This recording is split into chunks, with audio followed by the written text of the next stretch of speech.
되겠습니다. 우리 다 함께 창세기 12장 4절 말씀을 다 함께 합독하도록 하겠습니다. 이에 아브라함이 여호와의 말씀을 따라갔고 롯도 그와 함께 갔으며 아브라함이 하란을 떠날 때 75세였더라. 아멘. 할렐루야. 하나님의 은혜 성령하고 말씀에 오늘 하나님의 말씀 창세기 12장 4절 말씀으로 하나님과의 동행이라는 제목으로 말씀의 은혜를 함께 나누고 우리가 기도하고 나가고자 합니다.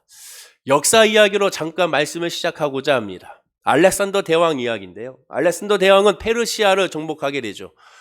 즉 페르시아, 이란, 지금의 이란의 이 지역을 정복하게 됩니다. 정복했을 때 자연히 정복하기는 군주니까 더 자신감이 꽉 차게 되죠. 그래서 무작정 동쪽으로 동방을 향하여 계속 진군하게 됩니다. 알렉산더 대왕의 영토가 그의 나이 33세 때 최정성기 때의 영토가 이 정도였습니다. 그림과 같이 녹색 지역이죠. 바로 인도를 경계로 해서 이 동방의 지역을 다 차지하게 됩니다. 그러자 그는 이제 동방으로, 즉 인도를 점령하여 더 동쪽으로 나아가고자 했습니다. 왜냐?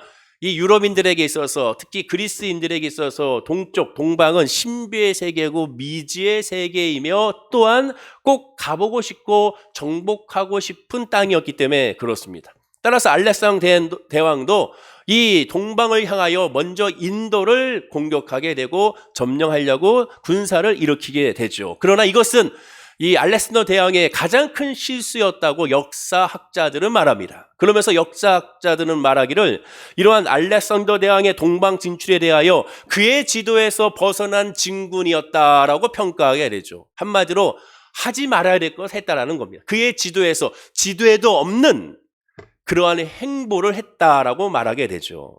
이 뜻은 알렉산더 대왕이 자신의 능력으로 적용 가능한 범위를 넘어선 곳으로 갔다는 것을 의미하게 되죠. 알렉산더 대왕 그도 사람이었습니다. 그런데 알렉산더 대왕은 정복 전쟁에서 어린 나이에 젊은 청년 때 승리하자 다른 사람들의 말에 의하여 본인 스스로도 자기가 신이라고 여기게 되죠. 내가 신이니 내가 가는 곳에는 오직 승리뿐이라 라는 그러한 믿음으로 그는 늘 전쟁을 수행했던 것을 보게 됩니다. 즉 한마디로 그에게 있어서의 내일은 확신이었죠.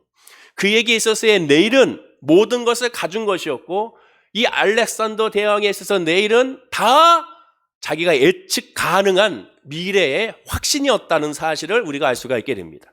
그러나 사실 내일이라는 것은 자기 뜻대로 가능치가 않죠. 알렉산더 대왕뿐만 아니라 모든 사람들이 인생살이에서 내일에 대해서 확실하는 사람들이 있습니다. 내일은 뭐 할 거야? 이번 주에는 뭐 할 거야? 내년에는 뭐 할 거야? 이제 2021년도가 다 지나가죠. 그래서 2022년도에는 내가 이렇게 할 거야. 내년에는 해외 여행도 갈 수 있을 것 같고 해외여행도 좀 가고 나는 이것도 좀 하고 장막에 대해서, 직장에 대해서, 사업에 대해서, 사람들의 관계와 학업에 대해서 여러 가지 많은 우리는 구상을 하게 되고 준비를 하게 되는 것이죠. 그러나 그것이 다 가능합니까? 정말로 그것이 다 이루어졌는가? 아니 2011년도 1월 달에 우리가 생각하고 구하고 강구했던 모든 계획들이 과연 지금 이 시점에서 뒤돌아봤을 때 그대로 된 사람이 과연 얼마나 있을까? 내일이라는 것은 항상 나의 영향력을 미치지 못하는 한계의 그러한 부분이고 시간인 것을 보게 됩니다. 자신의 앞에 무엇이 기다릴지, 어떤 일이 벌어질지 아무도 모르게 되는 것이죠. 내일을 어느 누구도 장담할 수가 없습니다. 내일이 아니죠. 앞으로 있을 2시간 이후에 사건을 아무도 이해할 수가 없습니다. 아니 1시간도 그렇죠. 영상에 보면 지진 나기 5분 전에도, 지진에서 그 건물이 무너지기 5분 전에도 사람들은 먹고 마시고 쇼핑하는 것을 보게 됩니다. 아무도 모른다는 것이죠. 바꿔 말하면 인생이란 결국 어떠한 계획도 그 계획대로 되지 않는 것이 인생이라고 할 수가 있습니다. 많은 어르신들은 다 그 말을 아시잖아요. 지금까지 지나왔던 모든 것들 보면 내 뜻대로 되는 것이 없다라고 말하죠. 그 돈이 많았던 그 이건희 회장도 그가 평상시에 했던 말이 뭡니까? 자식은 내 마음대로 안 되고 또 하나 골프의 점수는 내 마음대로 안 된다고 그도 고백했죠. 이 똑같은 말을 조영기 올로 목사님, 돌아가신 조영기 목사님도 자식은 내 마음대로 안 되고 또 골프 점수도 내 마음대로 안 된다고 말씀하신 것이 기억이 납니다. 내 마음대로 안 되는 것이죠. 모든 것이 내 마음대로 될 수가 없습니다. 그래서 항상 인생길에는 가감이 되는 것이 있고 포기하는 것이 있고 오히려 내가 생각했던 것보다 더 앞으로 전진할 경우도 있는 것을 확인하게 되죠. 자, 그러면 이렇게 생각할 수가 있습니다. 만약에 내일에 있는 모든 것들을 예측 가능하고 우리가 원하는 모든 것들이 다 이루어진다면 얼마나 행복할까? 모든 사람들이 다 원하는 것이 이루어지면 아름다운 세상이 되지 않을까? 모든 사람들이 원하는 것에서 상처가 없다면 얼마나 서로를 이해해주고 행복한 유토피아적인 세상이 되지 않을까? 이렇게 상상할 수가 있습니다. 그러나 그렇지가 않다는 것을 우리 한 영화를 통하여 우리가 간접적으로 체험할 수가 있죠. 2003년도에 나왔던 영화, 짐 캐리의 영화 브루스 올마이티라는 영화가 있습니다. 단 하루 하나님께서 이 짐 캐리에게 하루 동안 하나님이 해야 될 모든 권한을 짐 캐리에게 부여하게 되죠. 그러자마자 제일 먼저 그 짐 캐리에게 다가오는 하나님의 업무의 첫 번째는 무엇이었는가? 바로 그것이죠. 수많은 수억 명, 수십억의 사람들이 하나님을 향하여 기도하는 기도의 내용이 짐 캐리의 귓가에 계속 들리는 겁니다. 미칠 정도로 들리죠. 처음에는 정석권 한 사람 한 사람의 기도에 그가 응답해 줍니다. 그런데 너무나도 많으니까 어마어마하게 많으니까 컴퓨터를 펼쳐놓고 사진과 같이 한마디로 모든 사람의 기도에 다 응답이라고 그냥 엔터를 치워버리게 되죠. 기도하는 대로 다 응답이라는 겁니다. 원하는 대로 응답을 시켜줍니다. 원하는 대로 다 주는 것이죠. 그러면 모든 사람이 행복해야 되잖아요. 그러나 모든 사람들의 기도에 응답이라고 엔터를 치고 오케이 하자 세상은 마비가 됩니다. 혼돈이 일어나게 되죠. 스스로 자멸하는 어마어마한 일이 일어나게 됩니다. 결국 하나님이 짠 나타나셔서 그것을 다시 다 회복시켜주면서 짐 캐리에게 말하는 것을 보게 되죠. 결국 인생은 내일이라는 미지의 세계로, 그것도 자기의 계획은커녕 기대와는 전혀 다른 길로 걸어갈 수밖에 없는 것이 인생이라고 할 수가 있죠. 그래서 인생을 지혜롭게 살아가는 첫걸음을 굳이 예수 믿지 않아도, 하나님의 말씀을 보지 않아도, 또한 어떠한 신을 믿지 않아도 인간이라면 인간의 지정의로 충분히 알 수 있는 것은 무엇입니까? 내 뜻대로 안 된다는 것입니다. 내 뜻대로 안 된다는 것은 어느 누구나 굳이 하나님 믿지 않아도 다 알고 있는 사실이라는 것이죠.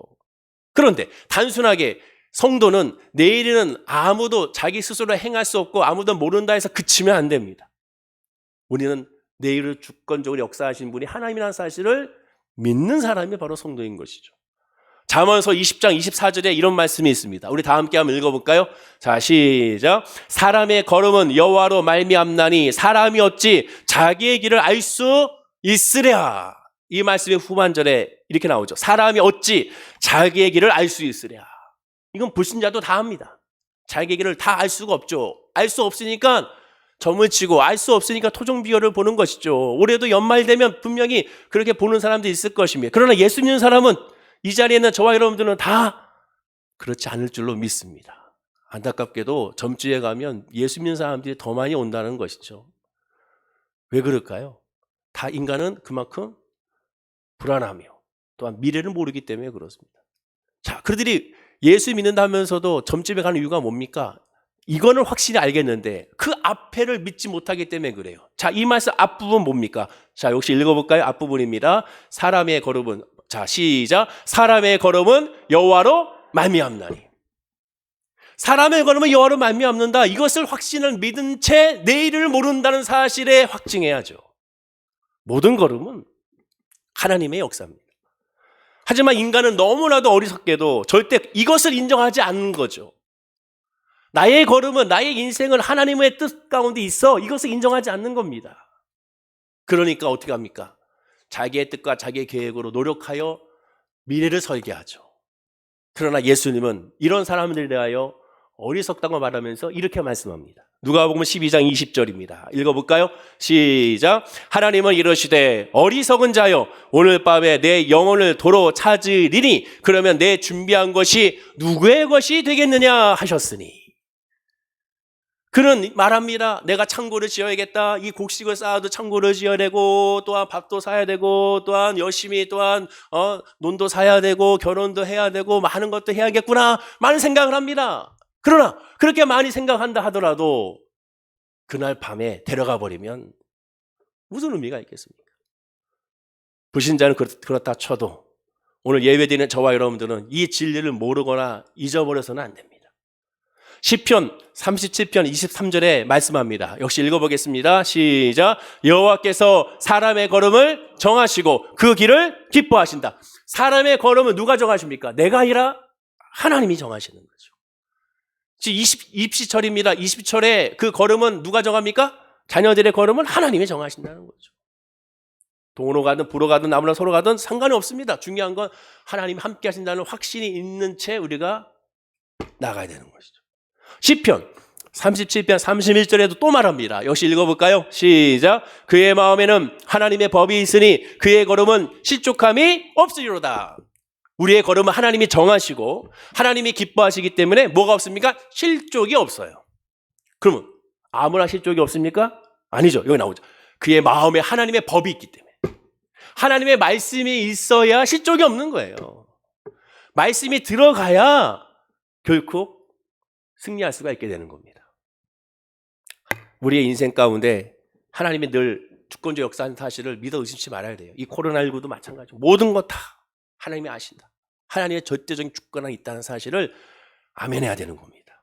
그리고 그 믿음 가운데 하나님께 맡겨야 되는 거예요. 잠언서 19장 21절에 말합니다. 역시 읽어볼까요? 시작. 사람의 마음에는 많은 계획이 있어도 오직 여호와의 뜻만이 완전히 서리라.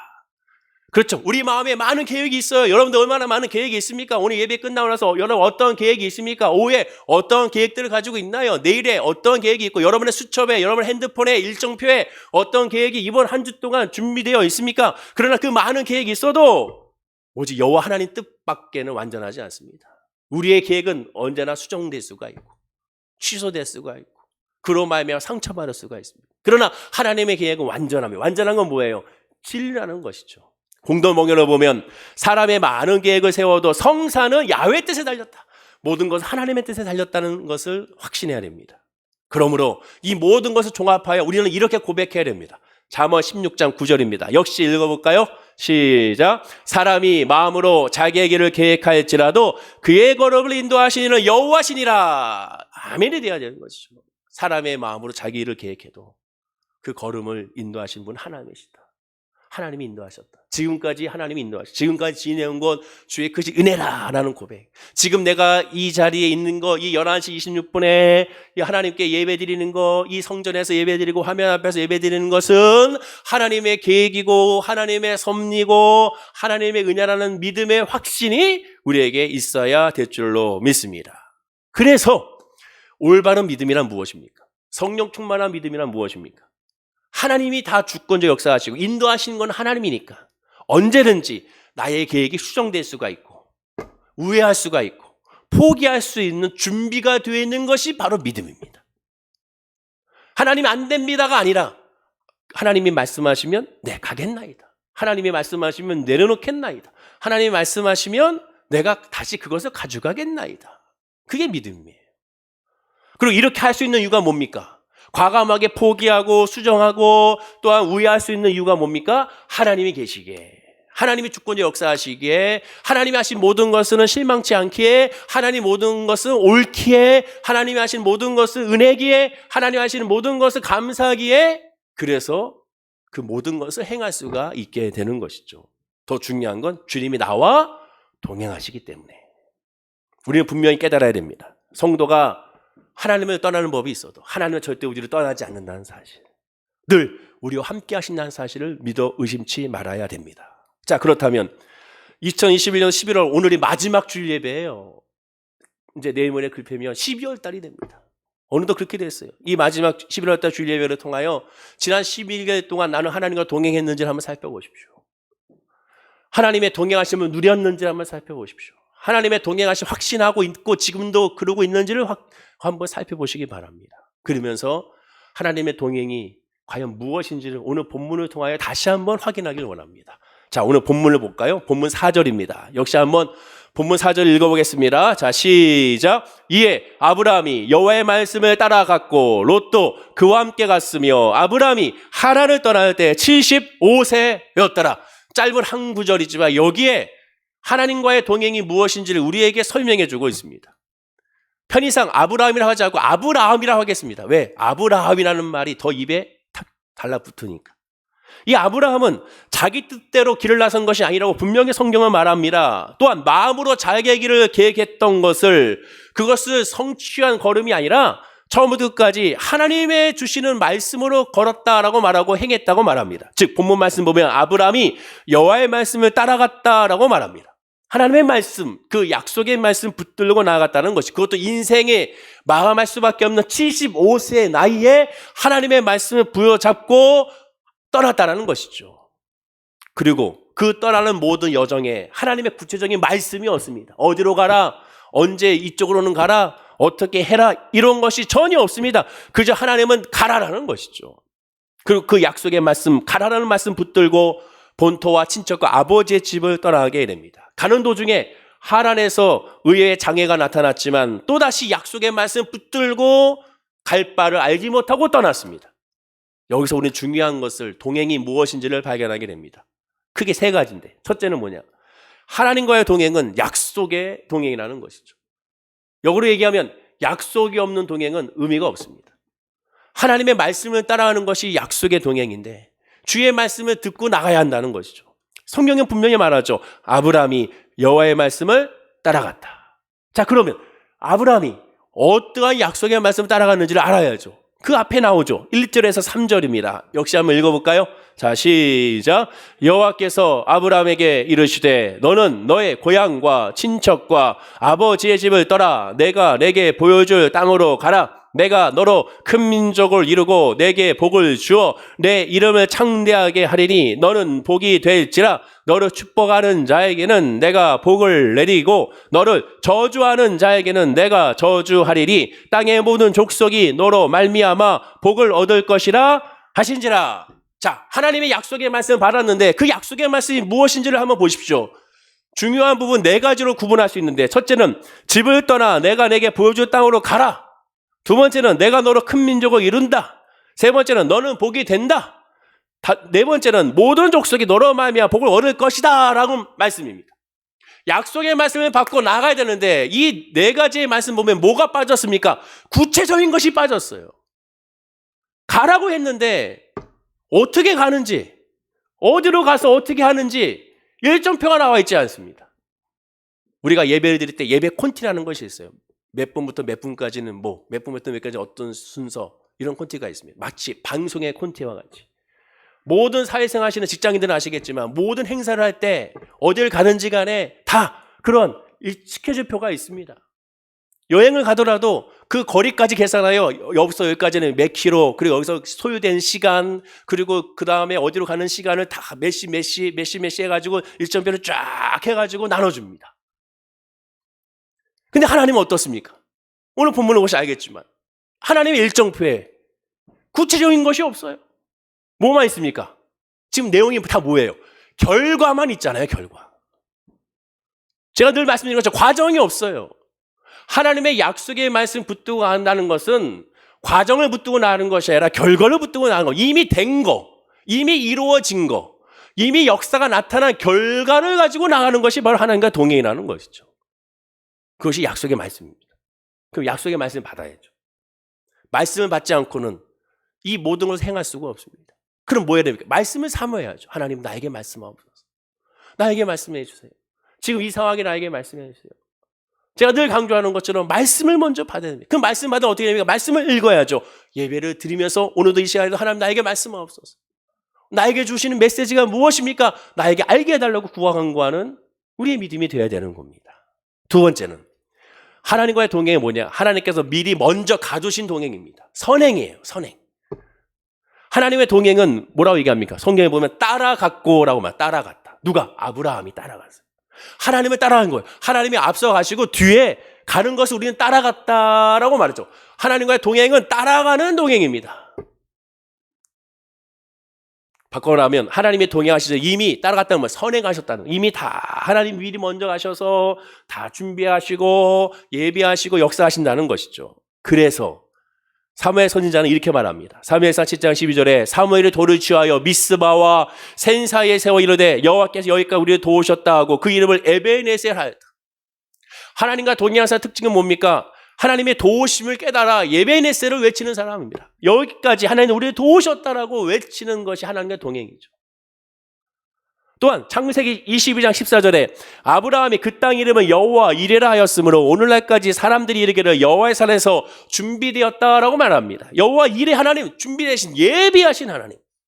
하나님 무턱대고 우리에게 가라고 하지 않습니다. 다 준비하시고 우리를 도우셔서 우리를 인도하신다는 것이죠. 이 코로나19도 마찬가지예요. 근 2년 동안 이 코로나19의 확진이 계속 유지되고 있는데 이 모든 것은 하나님이 다 도우시고 하나님이 예배하시며 하나님의 스케줄 가운데 있다는 사실 우리 뭐 해야 됩니까? 확신해야 되는 것이죠. 그것이 바로 믿음입니다. 그것이 동행입니다. 구체적으로 우리에게 하나님은 직통계시하지 않아요. 모세에게 하나님은 직통계시하지 않았습니다. 그냥 취르고 가라. 이끌고 광야로 들어가 살 길 걸어 하나님을 예배해라. 내가 지시할 땅으로 가라. 적과 꾸리는 땅으로 가라. 갔습니다. 갔는데 힘든 여정 가운데 싸움도 있고 백성들의 불만과 불평도 있고 물이 없고 고기가 없고 여러 가지 많은 사건과 사고를 경험했잖아요. 기왕이면 이 모든 것을 알려주면 얼마나 좋습니까? 그러나 하나님은 알려주지 않습니다. 뭐만 알려줘요? 결과만 알려주잖아요. 그러나 하나님은 이미 다 가신 길이기에 모세는 순종하며 하나님을 바라보면서 의지하는 것을 보게 됩니다. 따라서 우리의 동행은 하나님과의 신앙의 동행은 하나님이 이미 다 아신다. 선행하셨다. 이미 우리를 인도하신다. 난 따라가면 된다. 그 믿음이 저와 여러분에게 있어야 하는 것이죠. 그래서 아브라함의 믿음을 히브리서 11장 8절에 이렇게 설명합니다. 역시 읽어볼까요? 자, 시작. 믿음으로 아브라함은 부르심을 받을 때 순종하여 장래의 유업으로 받을 땅에 나아갈새 갈 바를 알지 못하고 나아갔으며. 하나님의 말씀 붙들고 나아가는데 어떻게 나아갔습니까? 갈 바를 알지 못하고 나아갔습니다. 세상의 지정으로 보면 미친 거죠. 그러나 믿음의 눈으로 보면 이게 신앙이고 이게 믿음입니다. 그럼 이게 생각할 수 있어요. 하나님, 내가 가는 길을 알려주면 얼마나 좋겠습니까? 구체적으로 알려주십시오. 그런데 인간은 어떻습니까? 구체적으로 알려주면 하나님을 의지하지 않습니다. 그것이 우리는 어떻게 알 수 있습니까? 출애굽한 이후에 사사계를 통하여 이스라엘 백성들을 통하여 우리가 알 수가 있죠. 또한 열왕기상, 열왕기하, 역대상, 역대하를 통하여 우리가 알 수가 있죠. 구약 성경의 수많은 선자를 통하여 이스라엘 백성들의 모습을 통하여 우리가 알 수가 있죠. 우리는 생각합니다. 하나님이 미리 알려주시면 나는 절대로 그렇지 않아요. 하나님이 나의 앞으로 저지를 범죄나 죄악을 미리 알려주시면 내가 절대로 그 죄를 범하지 않습니다. 아니요. 인간은 오히려 그걸 알기에 더 죄악 가운데 있는 존재가 인간입니다. 믿음이란 하나님과 동행이란 갈 바를 알지 못하고 나가는 거예요. 그것이 그래서 은혜가 되는 겁니다. 그리고 우리는 모르지만 하나님이 아시기에 하나님이 다 역사하신다는 것을 아시기에 우리는 흔들리지 않는 것이 믿음이에요. 불신자는 그래서 자신만의 지도를 만듭니다. 자신만의 인생의 포트폴리오를 만들죠. 자신만의 모든 것들을 만듭니다. 그러나 성도는 자신이 가진 지도가 아닌 하나님이 주신 지도로 인생을 살아가는 겁니다. 나의 지도를 그냥 다 찢어버리는 것이죠. 사도 바울이 고백한 것처럼 나이가 모든 아는 지식들은 다 배설물로 여기는 거죠. 그리스도보다 다른 것을, 그리스도를 모르게 하는 지식은 다 배설물로 여기는 거예요. 처음 알렉산더 대왕 이야기했는데 알렉산더 대왕 이야기로 돌아가 인용해 보면 성도란 자신이 맞는 지도를 포기하고 하나님의 지도를 소유하여 전쟁하는 사람입니다.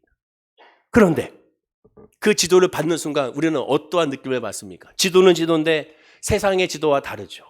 하나님의 지도는 세상의 지도처럼 구체적이지 않습니다. 하나님의 지도는 세상의 지도와 같이 자세하게 알려주지 않습니다. 하나님의 지도는 오직 하나만 알려줍니다. 뭡니까? 목적지만 알려주죠.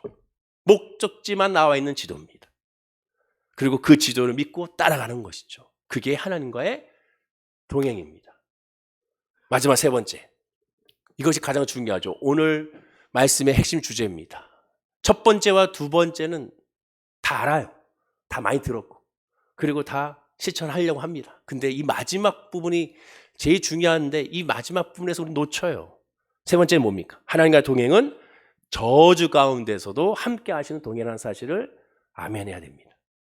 자, 오늘 본문 앞구절 3절을 보겠습니다. 우리 3절 말씀 읽어볼까요? 시작. 너를 축복하는 자에게는 내가 복을 내리고 너를 저주하는 자에게는 내가 저주하리니 땅의 모든 족속이 너로 말미암아 복을 얻을 것이라 하신지라. 하나님께서 아브라함에게 메시지를 말씀해 주십니다. 근데 여기에 하나님 뭐라고 말씀합니까? 너를 축복하는 자에게 내가 복을 내린다. 얼마나 좋습니까? 아멘이 돼요. 근데 하나님은 동시에 이 말씀을 하십니다. 뭡니까? 너를 저주하는 자에게 내가 저주한다. 저주라는 단어는 히브리어로 칼날이라는 단어를 사용합니다. 멸시하다는 뜻이고 욕설을 의미하여 또한 신적인 정죄를 의미합니다. 너를 저주하는 자에게라는 말씀하셨습니다. 이 말씀은 뭐예요? 하나님과 동행해도 하나님의 지도를 가지고 나아가도 나에게 저주가 임할 수 있다는 거죠. 누군가 나를 저주할 수 있다는 거예요. 이것을 다시 적용하면 우리가 예수 그리스도를 믿어도 우리의 삶 가운데 시험과 환난과 아픔과 상처와 질병을 피할 수가 없다라는 거예요. 아니 오히려 더 많은 환난과 핍박이 다가올 수 있다라는 겁니다. 하나님의 여정에 갔는데 왜 이런 어려움이 있습니까? 하나님의 여정에 있는데 왜 나에게 저주가 다가옵니까? 그건 당연한 거죠. 근데 우리는 착각합니다. 예수 잘 믿으면 아무런 문제 없다고 생각해요. 예배 잘 들으면 아무런 고통이 없어야 한다고 생각합니다. 기도 열심히 하면 모든 것에 응답받아야 한다고 생각해요. 아니라는 거예요. 이스라엘 백성들이 그런 착각을 했습니다. 내가 하나님의 말씀 붙들고 출애굽을 했는데 왜 마실 물이 없고, 하나님의 말씀 붙들고 출애굽했는데 왜 고기가 없고, 하나님의 말씀 붙들고 출애굽했는데 하나님의 여정의 길을 갔는데 왜 이렇게 힘드냐? 왜 이렇게 싸움이 있냐? 왜 전쟁이 있느냐? 난 전쟁하기 싫어. 나와 내 가족을 목숨이 중요해. 그러니 우리는 다시 애굽으로 돌아가겠다. 그곳에는 그래도 먹을 것이 있고 그곳에는 전쟁이 없고 그곳에는 시키는 것만 하면 되니까 먹고 자는 데는 아무런 걱정이 없으니 우리는 다시 돌아가겠다라고 말합니다. 그게 인간의 모습이죠. 하나님 믿는 하나님 믿음의 사람의 특징은 뭡니까? 고난이 다가온다는 사실을 인정해야 돼요. 아픔이 다가온다는 사실을 인정해야 돼요. 정죄하는 사실을 인정해야 됩니다. 심지어 저주가 임하고 있을 수 있음을 인정해야 돼요. 만약 나는 예수 믿고 더 이상의 이런 고통과 아픔과 상처가 없어야 될 줄로 믿으니 나는 이제 더 이상 없게 해주십시오. 그러면 뭐라고 그랬습니까? 그럼 죽어야지 뭐. 왜? 요한계시록 21장 1절과 4절에 저 하늘나라는 더 이상 애통이 없고 곡하는 것이 없고 아픔이 없고 상처가 없고 아무것도 없는 것입니다. 우리는 이 땅에 살면서 하나님의 길을 여정을 가면서 많은 시험과 환난을 당합니다. 그러나 걱정할 것이 없는 하나님이 예비하셨고 에베네스 하셨고 이레하셨으며 하나님 함께 동행한다는 사실을 믿어 의심치 말아야 돼요. 그러므로 그런 저주와 어려움과 환난이 다가올 때 그런 마음에 우리는 뭐 해야 됩니까? 하나님 앞에 바라보면서 감사해야 되는 거예요. 왜? 이 모든 거 하나님 역사하시니까. 하나님과 동행하는 사람의 대표적인 주자 가운데 우리는 모세를 들 수가 있죠. 자, 모세를 한번 생각해 보세요. 하나님과 동행하면서 모세가 어떻게 했는지, 이러한 저주와 이런 아픔과 이런 상처 가운데 그가 어떻게 대처했는지를 성경을 통하여 확인해 보면 우리는 하나님과 동행하는 사람의 특징을 알 수가 있습니다. 어떻게 했나요? 그리고 그것을 깨달아 알아야 되는 것이죠. 무엇보다 하나님과 동행한 사람의 특징 가운데 하나는 아모스 선자를 통하여 우리에게 알려준 게 있습니다. 아모스서 3장 1절과 3절에 하나님의 동행을 하나님이 이렇게 설명하세요. 자, 제가 읽어드리면 이스라엘 자손들아 여호와께서 너희에 대하여 이르시는 이 말씀을 들으라. 애굽 땅에서 인도하여 올리신 모든 족속에 대하여 이르시기를 내가 땅의 모든 족속 가운데 너희만을 알았나니 그러므로 내가 너희 모든 죄악을 너희에게 보응하리라 하셨나니 두 사람의 뜻이 같지 않은 어찌 동행하겠으며 라고 말합니다.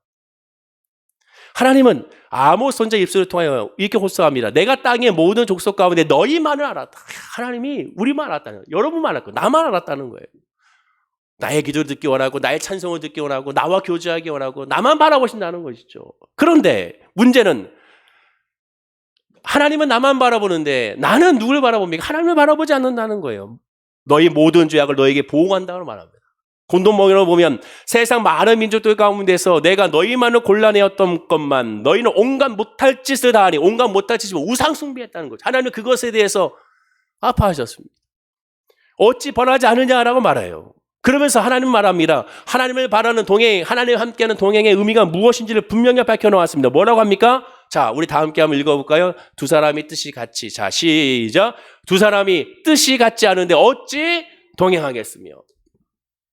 그렇습니다. 하나님의 동행은 뜻이 맞는 거예요. 동행에는 반드시 상대가 있죠.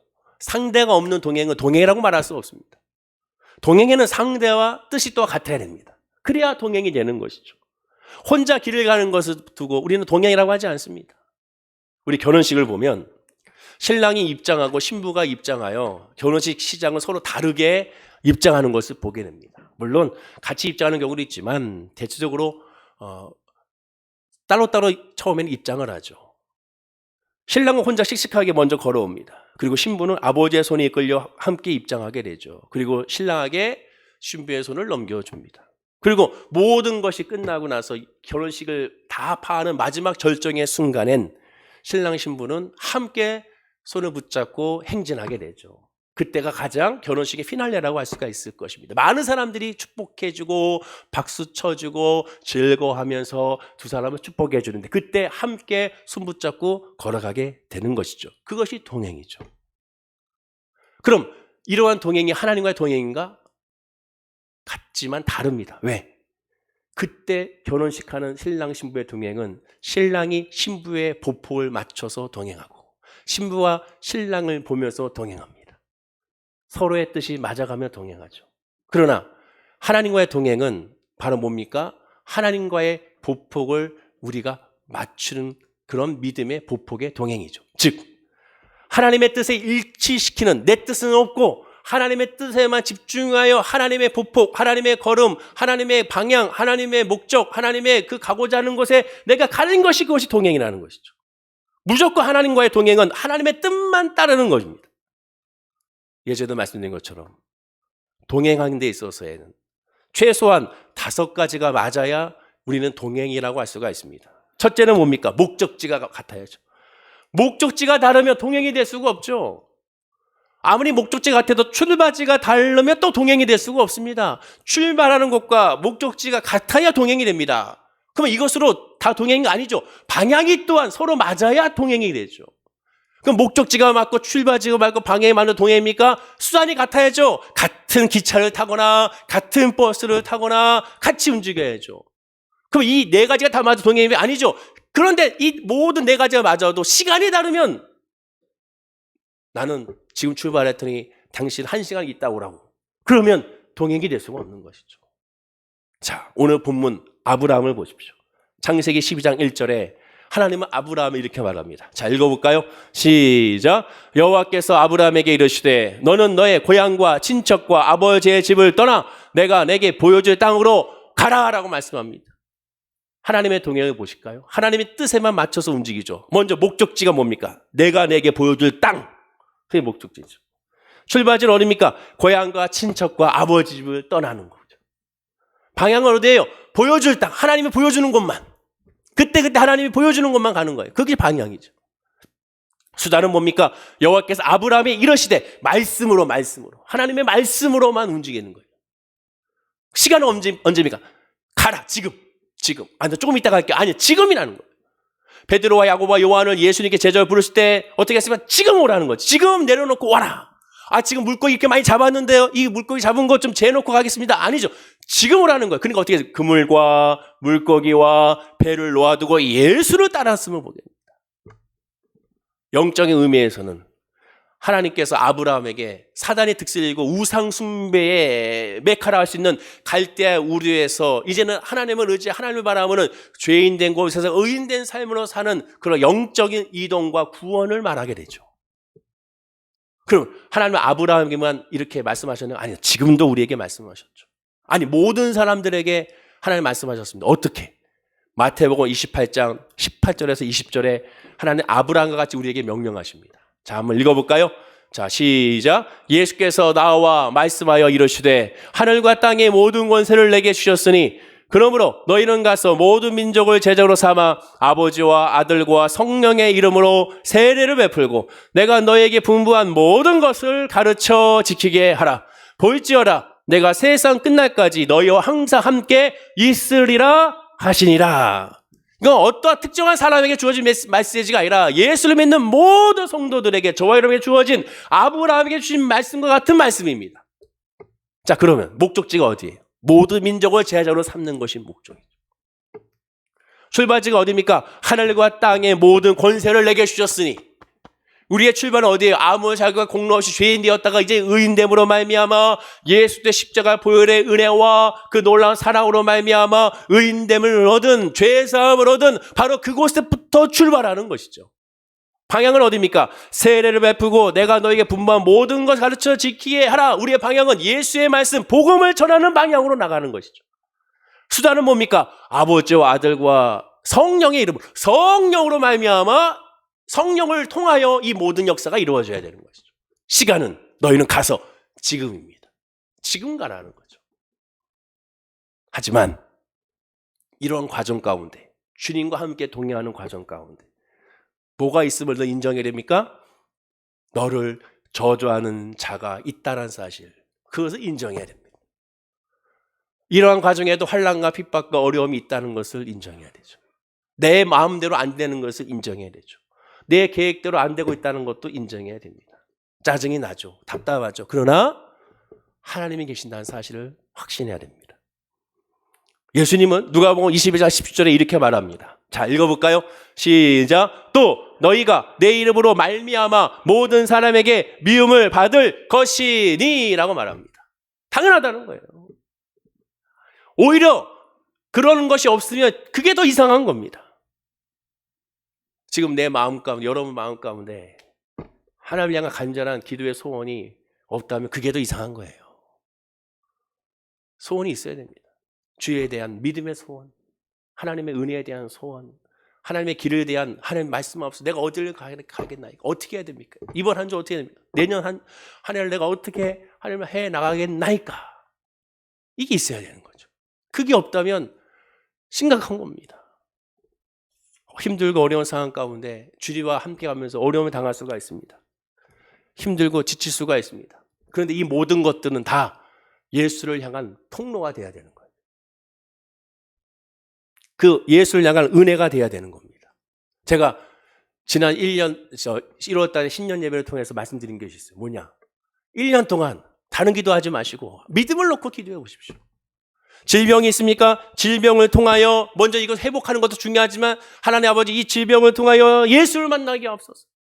이 문제를 통하여 예수를 만나게 하옵소서. 이 어려움을 통하여 예수를 만나게 하옵소서. 성령 받게 하옵소서라고 구하고 간구해 보시라고. 그리고 이제 12월이 됐을 때 뒤돌아보시라고, 내가 그 믿음을 구했더니 하나님 어떻게 역사하셨는지 믿음을 구하고 간절히 소원하며 하나님께 엎드렸는데 어떻게 역사하셨는지를 살펴보라고 말씀을 드렸습니다. 여러분 지난 12개월 동안 그렇게 구하셨는지요? 하나님의 말씀을 구하고 하나님 믿음을 구했는지요? 하나님 내가 아프니까 주님을 의지합니다. 주여 함께 하옵소서. 주여 함께 하옵소서. 내 가정에 하나님 함께 하옵소서. 내 믿음에 함께 하옵소서. 구해야 되는 겁니다. 그게 동행이기 때문에. 그리고 그런 시험과 환난과 어려움 가운데 그것을 내가 해결하는 것이 아니에요. 저주는 내가 해결하는 것이 아니에요. 누가 해결합니까? 아브라함에게 말씀했잖아요. 다시 읽어볼까요? 자, 너를 저주하는 자, 여기 보면 읽어보겠습니다. 자, 시작. 너를 저주하는 자에게 내가 저주하니. 누가 한답니까? 하나님이 하신다는 거예요. 나의 지정기로, 나의 경험과 나의 능력으로 해결하는 것이 아닙니다. 하나님이 해결해 준다는 거예요. 그럼 우리가 해야 될 건 뭐예요? 주만 바라보는 거예요. 아까 했던 누가복음 말씀과 같이 이어지는 17절 이후에 18절에 뭐라 합니까? 너희 머리털 하나도 상하지 않게 하겠다. 내 이름으로 너희들이 나아갈 때 너희들을 미워할 거야. 그런데 너의 머리털 하나도 상하지 않게 해줄게. 이걸 확신해야 되는 것이죠. 하나님이 하시는 겁니다. 그 모든 걸 하나님이 하신다. 아까 얘기한 것처럼 모세와 같이 우리가 동의한다. 자, 모세는 어떻게 했을까요? 우리가 금요일마다 민수기 말씀을 함께 나누고 있는데 그중에 민수기 16장 1절과 3절에 이런 말씀이 있습니다. 제가 읽어드리면 레위의 증손 고하스 자손 손자 이스라엘의 아들 고라와 르벤 자손 엘리압의 아들 다단과 아비람과 벨렛의 아들 온이 당을 짓고 이스라엘 자손 총회에서 택함을 받은 자 곧 회중 가운데서 이름 있는 지휘관 250명과 함께 일어나서 모세를 거스르니라. 총합 253명이 모세에 대해 대항하고 있습니다. 그 이유가 뭐냐? 그들이 모여서 모세와 아론을 거슬러 그들에게 이르되 너희가 분수에 지나도다. 회중이 각각 다 거룩한데 이들은 다 지휘관들이에요. 지휘관 253명의 지휘관들이 야 나도 거룩해. 너만 거룩한 것이 아니야. 나도 하나님의 사람이고 나도 거룩하고 나도 기름을 받는 존재야. 그런데 어찌 너만 설명하죠. 여호와께서도 그들 중에 계시거늘 너희가 어찌 여호와의 총회 위에 스스로 높이느냐라고 말합니다. 한마디로 너만 잘난 게 아니야. 우리도 지휘관이야. 네가 하는 거 나도 할 수 있어. 근데 너만 하겠다고 하느냐? 그러면서 말하기를 여호와의 총회 위에 너 왜 스스로 높이느냐? 모세가 스스로 높인 겁니까? 하나님 모세를 지명하여 불러서 택해서 그에게 기름을 부어 그를 통하여 하나님 인도하셨죠. 모세가 했던 모든 말들은 모세가 하고자 하는 말이 아니라 하나님이 모세를 통하여 주신 메시지고 그 메시지, 하나님의 메시지에 때로는 모세가 인간이게 마음에 들지 않아서 하나님 저들을 용서해 주십시오. 나를 차라리 생명책에 주기까지 저들을 용서해 달라고 했던 사람이 모세였습니다. 근데 이들은 지금 모세에 비방하고 있는 것이죠. 야, 너만 잘났어. 나도 잘났어. 너만 하나님의 사람이야. 나도 하나님의 사람이야. 253명이 한꺼번에 몰려와 모세에게 지금 대들고 있습니다. 자, 그러면 이런 상황에 여러분들은 어떻게 하겠습니까? 여러분 앞에 지금 253명이 와가지고 피켓 들고 막 이러고 있는 거예요, 지금. 그럼 어떻게 하겠습니까? 그 모세의 지팡이로 쫙 펼쳐가지고 하나님의 저주가 임하니라 막 그럴까요? 저희 사탄의 자식들 하면서 막 그럴까요? 모세는 어떻게 했습니까? 하나님과 동행한 사람은 이렇게 행합니다. 바로 이어지는 4절인데요. 아주 짧아요. 자, 우리 4절 말씀 읽어볼까요? 시작. 모세가 듣고 엎드렸다가 듣고 엎드려. 누가 그들에게 엎드린가? 하나님께 엎드립니다. 왜? 아까 얘기했잖아요. 너를 저주하는 자에게 내가 저주하리니. 능력은 나한테 있는 것이 아니라 하나님께 있고 모든 것을 하나님이 아시고 하나님이 하시니까 행여나 내가 하나님보다 앞서갈까 하나님의 생각과 다를까 염려하여 제일 먼저 행하는 건 뭡니까? 엎드리는 거죠. 오히려 내가 생각할 때 의롭고 내가 생각할 때 정의롭고 내가 생각할 때 옳고 내가 생각할 때 확실히 들고 내가 생각할 때 상식적으로 했을 때 오히려 더 하나님께 엎드려야 됩니다. 왜냐? 하나님의 생각을 다를 수가 있기에. 그게 하나님과의 동행이죠. 내가 생각할 때 긴가민가 하니까 우리는 보통 엎드리죠. 우리가 못할 때 우리는 보통 엎드리죠. 우리가 보통 막 열심히 노력해서 안 될 때 엎드립니다. 그래서 두 손 들고 오잖아요. 그러나 성경 하나님 사람들은 처음부터 엎드리잖아요. 몰라서가 아니에요. 여호사밧 왕이 바로 처음부터 하나님께 엎드리지 않습니까? 하나님 우리는 아무것도 할 수 없습니다. 내가 무엇을 할 수 있겠나이까? 오직 주만 바라옵니다라고 고백합니다. 왜? 여호사밧이 왜 그렇게 얘기합니까? 그에게도 군사가 있고 다시 막강한 바로 이스라엘의 부흥을 깨하고 있는 사람이었습니다. 견고한 성읍이 있고 훈련된 군사가 있어요. 그러면 충분히 맞서 싸울 수 있습니다. 그런데도 불구하고 제일 먼저 하나님께 엎드리지 않습니까? 다윗은 자기의 능력과 경험과 능력치가 충분한데도 불구하고 제일 먼저 뭐합니까? 하나님께 엎드리지 않습니까? 저 블레셋을 칠까요 말까요? 능히 쳐서 이길 수 있는데도 불구하고 엎드리지 않습니까? 오히려 하나님의 뜻에서 벗어날까 봐 그것을 염려하고 그것을 두려워하는 것이 하나님의 동행한 사람의 특징입니다. 모세와 같이 우리는 엎드려야 되는 것이죠. 그게 동행입니다. 힘들고 어려운 그러한 저주의 일들이 다가왔을 때 우리가 해야 될 것은 뭡니까? 엎드리는 거죠. 엎드리는 거죠. 제가 3주 연속으로 말씀드립니다. 힘들고 어려운데 뭐합니까? 엎드려야죠. 지치고 외로운데 엎드려야죠. 하나님이 우리와 함께 하신 걸 믿는다면 엎드려야죠.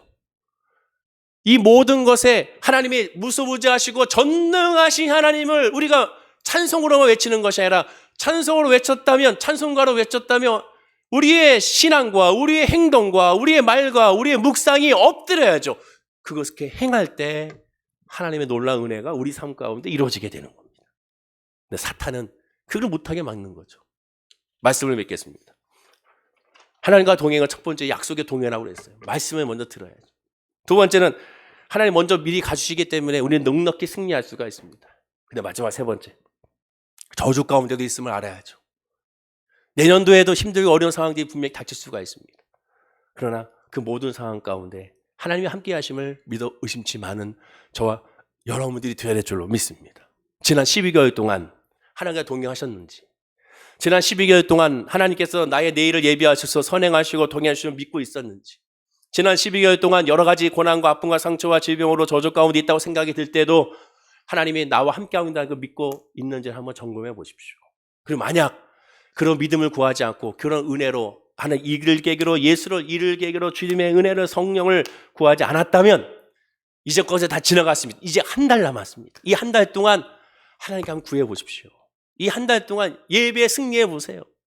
이 한 달 동안 이 주일 예배 때 기왕 오지 마시고 좀 간절히 사모하면서 한번 오십시오. 하나님, 오늘 내가 예배 드리러 갑니다. 오늘 주일 예배 3부 예배 드리러 갑니다. 나의 가는 발걸음 가운데 찬송을 통하여 내 마음이 알게 하시고, 기도를 통하여 내 마음이 알게 하여 주시고, 말씀을 통하여 내 마음이 알게 하시고, 그래서 내 마음이 부르짖게 하여 주시고, 그런 말미암아 하나님이 나와 함께 하심을 확신하는 이 12월 달이 되게 달라고 기도하고, 그 은혜가 나로 말미암아 우리 가족 가운데도 흘러가며 내 삶 가운데도 흘러가게 해달라고 구하간구하는 우리 월계수목회 모든 성도님 되기를 간절히 축원하고 기도드립니다.